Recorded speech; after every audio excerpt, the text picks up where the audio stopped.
ဇလန်းကပို့ပြီးတော့ရှုပ်ထွေးသွားပါပြီရွှေချင်းဟာသူမရဲ့အရင်းနှီးဆုံးတငယ်ချင်းနဲ့စုံရံတို့ကိုမတက်တာပဲအောင်သွယ်ပေးလိုက်ပြီးတဲ့နောက်အဲ့ဒီညမှာလေ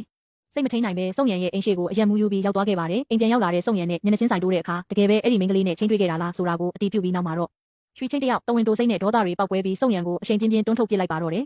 ဒီလိုအကြောင်းပြချက်မရှိရန်ရှာတာကိုခံလိုက်ရတဲ့အတွက်စုံရံလည်းတကယ်ပဲစိတ်တူသွားပြီးရွှေချင်းကိုဒေါသတကြီးအော်ဟစ်ငောင်ငန်းပါတော့တယ်ရွှေချင်းကသူမကိုယ်တိုင်အမားလုံးမိမှန်းသိပေမဲ့စိတ်ထဲမှာတော့အလွန်အမင်းခံပြင်းဝမ်းနေမိတာပါဒါကြောင့်စိတ်လိုက်မှန်ပါနဲ့ပဲနင်ကငါနဲ့တန်တဲ့လူမဟုတ်ဘူးဆိုပြီးစုံရံကိုအော်ပစ်လိုက်ပါတယ်ဒီစကားကစုံရံရဲ့တိတ်ခါကိုနင်းချေလိုက်တယ်လို့ဖြစ်သွားပြီးသူမလည်းပဲသူမရဲ့မိသားစုလိုပဲငါ့ကိုစင်းရဲသားမှုလို့အထင်သေးတာပဲဆိုပြီးအကြီးကျယ်နားလည်မှုလွဲကလှည့်ထွက်သွားဖို့လုပ်ပါတယ်စုံရံလှည့်ထွက်သွားမယ့်အချိန်မှာပဲရွှေချင်းကမျက်ရည်တွေကြားကနေသူမရဲ့ရင်ထဲကအမှန်တရားကိုအော်ဟစ်ဖွင့်ဟပါတော့တယ်သူမဟာသူတို့နှစ်ယောက်ပြန်ပေါင်းထုတ်နိုင်ဖို့အတွက်နောက်ွယ်ကနေညီမျိုးစုံနဲ့စူးစမ်းရုန်းကန်နေရပေမဲ့စုံရံကတော့ဘာမှမလုပ်ပဲလက်ပိုက်ကြည့်နေတယ်ဆိုပြီးအပြစ်တင်တာပါအယံမူးနေတဲ့ရွှေချင်းဟာစုံရံကိုတရက်ဆက်ထိုးချိတ်အော်ဟစ်နေပေမဲ့စုံရံကတော့တခွန်းမှပြန်မပြောပဲအောင်ရိတ်ခံနေရှာပါတယ်နောက်ဆုံးတော့ရွှေချင်းရဲ့တငယ်ချင်းကအပြေးလွှားရောက်လာပြီးရွှေချင်းကိုအတင်းဆွဲခေါ်သွားခဲ့ရပါတယ်ကြံခဲ့တဲ့စုံရံခင်ဗျားတော့နှမျောတောင်းတမှုတွေခံပြင်းမှုတွေနဲ့ခေါင်းကိုအုပ်ပြီးကြေကွဲစွာထိုင်ကြံရစ်ခဲ့ပါတယ်ဒါပေမဲ့စက္ကန့်ပိုင်းလောက်ဇဝေဇဝါဖြစ်ပြီးတဲ့နောက်မှာတော့နောက်ဘဝမှာနောင်တတွေထပ်မကြံရစ်စေရဘူးလို့ဆုံးဖြတ်ကရွှေချင်းနောက်ကိုပြေးလိုက်ဖို့ဆုံးဖြတ်လိုက်ပါတော့တယ်တစ်ဖက်မှာလည်းရွှေချင်းအပေါ်မောင်နှမတန်ရောစင်ထက်ပိုလွန်ပြီးတိတ်တဆိတ်ဆွဲလန်းနှစ်သက်နေတဲ့အကိုဖြစ်သူမုံရန်ချန်မန်ရန်ချန်ဟာရွှေချင်းတယောက်ရေးစားဟောင်းအတွက်နဲ့အယံမူပြီးယူသွနေတာကိုမြင်တော့ဒေါသတွေအစမတန်ပောက်ပွဲနေပါတယ်စုံရံတယောက်ရွှေချင်းနောက်ကိုအမိလိုက်သွားတဲ့အချိန်မှာတော့မုံရန်ချန်ကသူ့ကိုတက်မတက်ညိုတကြီးစိုက်ကြည့်နေတာနဲ့တိုးပါတော့တယ်သူတို့ចောင်းသားဘဝတုန်းကလည်း